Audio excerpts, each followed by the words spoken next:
Morning, Bella and Gautam.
Morning, John.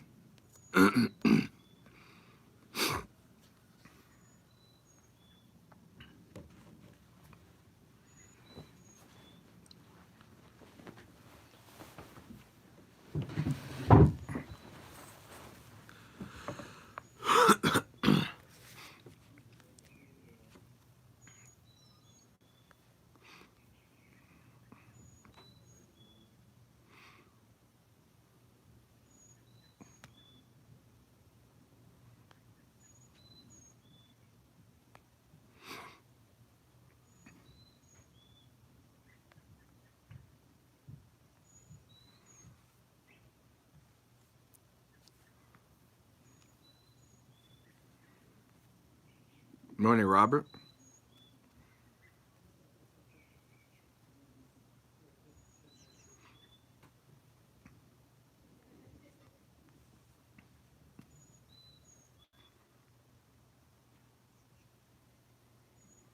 Morning, Amy. All right, I think we'll get started. Today's Thursday, so it's English Day. We'll do the precepts in English, starting. Homage to the Sublime One, the Worthy One, the Fully Enlightened One. Homage to the Sublime One, the Worthy One, the Fully Enlightened One. Homage to the Sublime One, the Worthy One, the Fully Enlightened One. I go to the Buddha for refuge. I go to the Dhamma for refuge. I go to the Sangha for refuge. A second time I go to the Buddha for refuge. A second time I go to the Dhamma for refuge.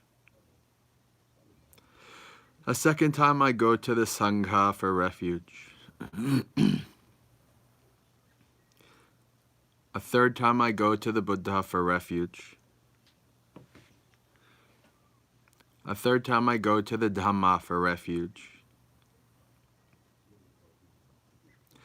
A third time I go to the Sangha for refuge. The three refuges are complete. I undertake the training rule to abstain from taking life. I undertake the training rule to abstain from taking what is not given. I undertake the training rule to abstain from sensual misconduct. I undertake the training rule to abstain from false speech. I undertake the training rule to abstain from intoxicating drinks and drugs causing heedlessness.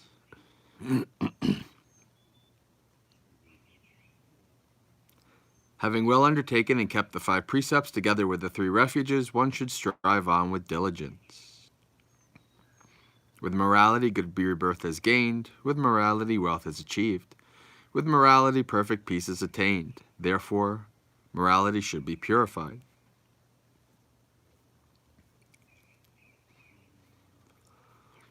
All right, page 24.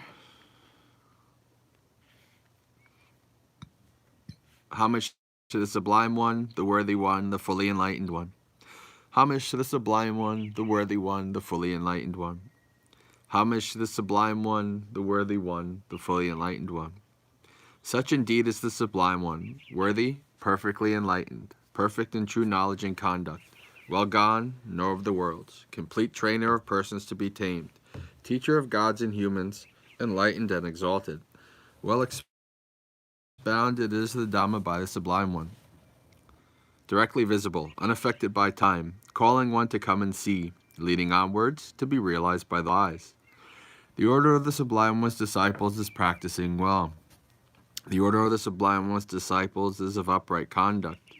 The order of the Sublime One's disciples has entered the right path. The order of the Sublime One's disciples is practicing correctly. That is, the 4 pairs of persons, the 8 kinds of individuals. This order of the Sublime One's disciples is worthy of offerings and hospitality, worthy of gifts and salutation. Supreme field of merit like compassion, possessed of the eye of knowledge, completely purified, destroyer of the evils and corruptions of the world, I revere that Buddha with devotion. Homage to you, sir nobly bred, homage to you amongst men supreme. Peerless are you in all the world, may all homage be given to you. The teacher's Dhamma, like a lamp, divided into path, fruition, and the deathless, both itself transcendent and showing the way to that goal. I revere that Dhamma with devotion. Thoroughly understanding the Dhamma, and freed from longing through insight, the wise one who is rid of all desire is calm as a pool unstirred by wind. Those to whom the Dhamma is clear are not led into other doctrines.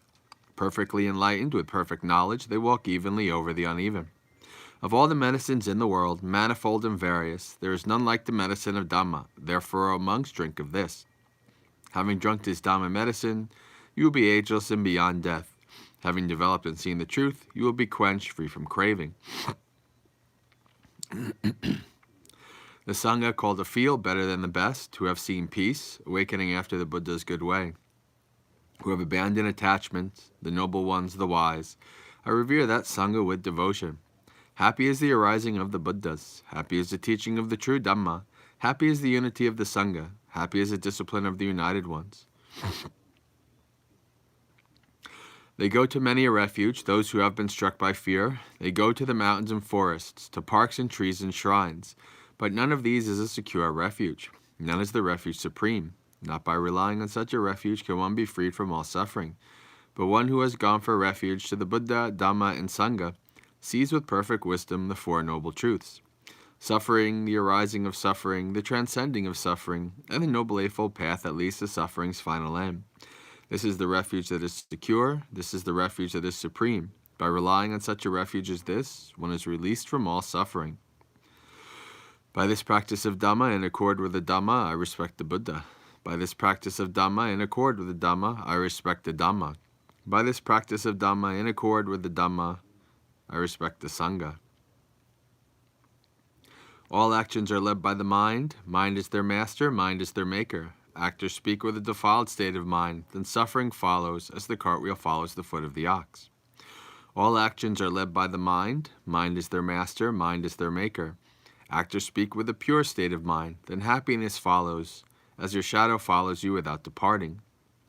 Impermanent are all conditioned things, affected by rising and falling away. Having arisen, they then must cease. Blissful is it when they subside. Abstaining from all evil, doing what is good, cleansing one's mind. This is the teaching of all the Buddhas.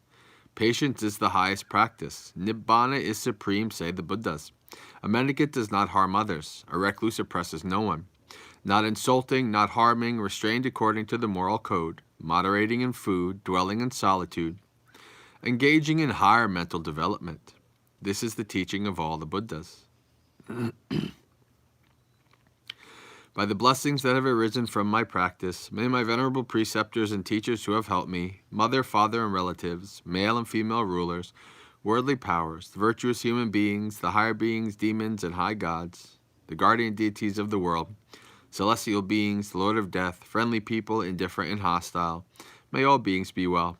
May the skillful deeds done by me bring you threefold bliss. May this quickly bring you to the deathless, by means of this meritorious deed, and through this aspiration, May I quickly attain the cutting off of craving and clinging. Whatever faults I have until I am liberated, may they quickly perish. Wherever I am born, may there be an upright mind, mindfulness and wisdom, austerity and vigor. May no harmful influences weaken my efforts. The Buddha is the unsurpassed protector. Dhamma is the supreme protection. Peerless is the silent Buddha. The Sangha is my true refuge. By the power of these exalted ones, may I rise above all defilements. By means of this meritorious deed, may I never join with the foolish. May I join always with the wise until the time I attain Nibbana. May the suffering be free from suffering. May the fear-struck be free from fear. May the grieving be free from grief. So too may all beings be. From the highest realm of existence to the lowest, may all beings arisen in these realms, with form and without form, with perception and without perception, be released from all suffering and attain to perfect peace. Excellent, excellent, excellent. All right.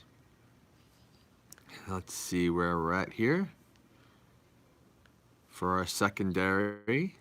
So we have done the first two of the Buddha's first three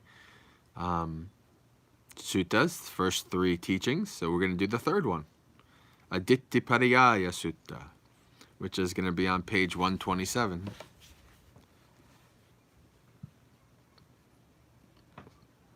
Tatra sudang bhagava gaya yang viharati gaya sise sadding bhikkhu sassahasena tatra ko bhagava bhikkhu amante si sabbang bhikkave aditang kincha bhikkave sabbang aditang chakung bhikkave aditang rupa aditta chakku vinyanang adittang chakku sampasso aditto yadidang chakku sampassa paccaya upajjati vedayating vedayatang sukkang va dukkang va adukkang sukkang va tampi adittang kena adittang raggagina dosagina mohagina adittang Jatiya jaraya maranena sokehi paridevehi dukehi domanasehi upayasehi adittang vedi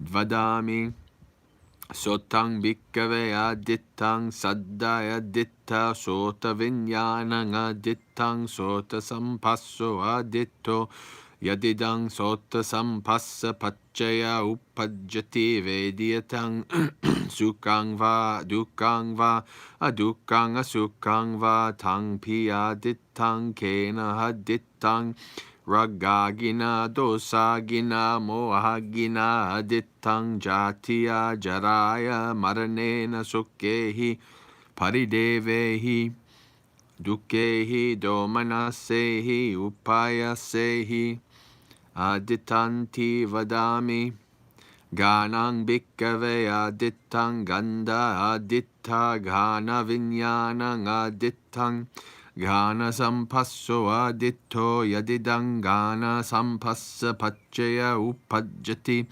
vediyatang sukkang va dukkang va adukkang sukkang va tangpi adittang kena adittang raggagina dosagina mohagina adittang jatiya jaraya maranena sokehi paridevehi dukehi domanasehi upayasehi adittang ti vadami.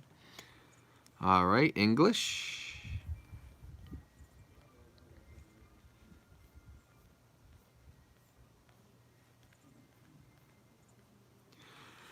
Fire sermon. There on Gaia head, the Sublime One lived together with the 1,000 bhikkhus. And there the Sublime One addressed the bhikkhus. All things, bhikkhus, are on fire. And what, bhikkhus, are all these things on fire which are on fire? The eye, bhikkhus, is on fire. Forms are on fire. Eye consciousness is on fire. Eye contact is on fire. And whatever sensation, pleasant, unpleasant, or neutral, which originates in dependence on eye contact, that is also on fire. And with what are these on fire? The fire of passion, I say, the fire of hatred, the fire of delusion. So these are the, this is greed, hatred, and delusion. These are the three unwholesome roots, right? So the word ragga instead of lobha, but they're basically synonyms, right? So these are pointing towards the akusala mula. All these things related to the eye are on fire with greed, hatred, and delusion. With birth, old age, death, sorrow, lamentation, pain, grief, and despair, they are on fire. The ear, bhikkhus, is on fire. Sounds are on fire. Your consciousness is on fire. Your contact is on fire. And whatever sensation, pleasant, unpleasant, or neutral, which originates in dependence on ear contact, that is also on fire. And with what are these on fire? With the fire of passion, I say. With the fire of hatred. With the fire of delusion. With birth, old age, death, sorrow, lamentation, pain, grief, and despair, they are on fire. The nose, bhikkhus, is on fire. Smells are on fire. Nose consciousness is on fire. Nose contact is on fire. And whatever sensation, pleasant or unpleasant, or neutral, which originates in dependence on nose contact, that also is on fire. And with what are these on fire? With the fire of passion, I say. The fire of hatred, the fire of delusion. With birth, old age, death, sorrow, lamentation, pain, grief, and despair, they are on fire. All right, let's go to our thought of the day. Continuing with Abhinhang Pachavikita Badama, the 5 subjects of contemplation. We've done the first 3, now we're on number 4. Page 83. Sabehi me piehi manapehi nanabavo vinnabavo ti Abhinhang Pachavikita bang.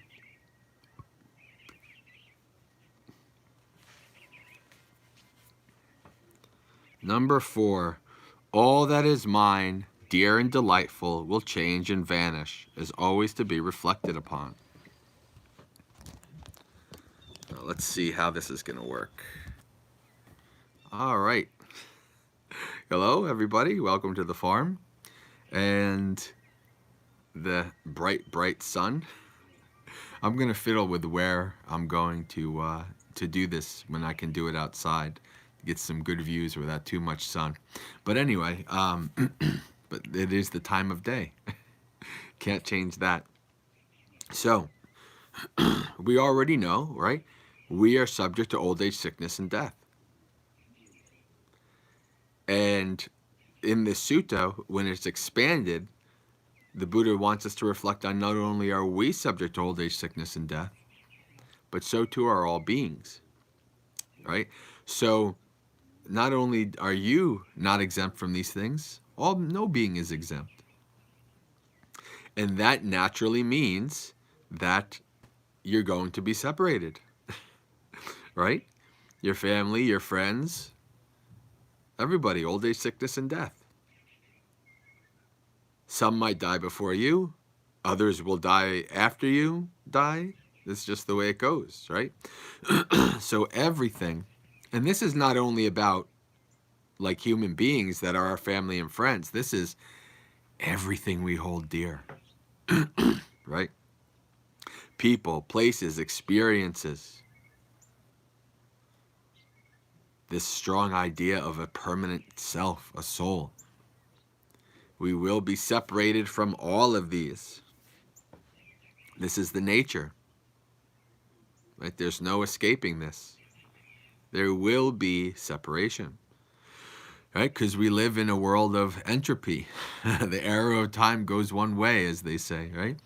So there's no such thing as going backwards. There's only going forwards. And forwards and eventually, inevitably, leads to old age, sickness, death, and separation, loss. This is part of having a life in samsara. Right? This is the nature of existence. And this is why we reflect on this. You know, we can reflect on, you know, oh, the people I love, right? I'm not always going to be around them. They're not always going to be here. Right? You reflect on that. And what does that usually do? Right? We take a lot of things for granted, don't we? right? Even the people that we love, even like spouses and children and everything, you know, as the day goes by and nothing major happens, everybody's healthy, happy, alive, all that stuff. You know, over time we start to take for granted that they'll always be there. Like we take for granted that the sun will rise in the morning. One day that won't be the case. Of course, it's in a couple billion years, but still, one day, even something as stable as and consistent as the sun rising in the morning won't happen anymore. That's the nature. That's the way it works. So we should reflect on this, right? Reflect on wherever we're at, wherever we are, whoever we're with. Eventually, we won't be there anymore. We won't be with those people anymore. That might be a good thing, right? There might be people, places, and experiences that you don't want to have to deal with, but you have to, at least for a short time. But then eventually you could say, ah, yes, almost. But one way or the other, you know, with impermanence, this is the nature of things. This is anicca, unstable, undependable. You can't count on your body staying healthy. How can you count on the bodies of others staying healthy? You can't count on your body, you know, not growing old. How can you count on the bodies of others not growing old? This is the nature. This is, you know, and this is, you know, kind of where people will say stuff like, oh, Buddhism is so depressing, right? And it's only depressing because they're avoiding reality, right? Buddhism is not pessimistic. I would say Buddhism is optimistic. Realistic optimism. Maybe that's the best way of putting it. First, the Buddha makes us face reality, and then he teaches us what to do in relation to reality, right? Practice well. Practice like your head's on fire. Live like the mountains are closing in. Right? This is the Buddha's words to us. Don't take things for granted. Don't take people, places, experiences for granted. Because you're going to be separated from them one day. This is the way it is. And of course you will suffer, and you will, you know, it will not be pleasant to have that separation, that loss. And you understand the nature. This is the way it is. So what do you do? Right? That's a question for tomorrow. Right? All right, friends. I think that's good enough for today. Until next time, Sukhi Hotu, may you be happy, practice well, and be well. I wish you a very spiritually successful and peaceful day.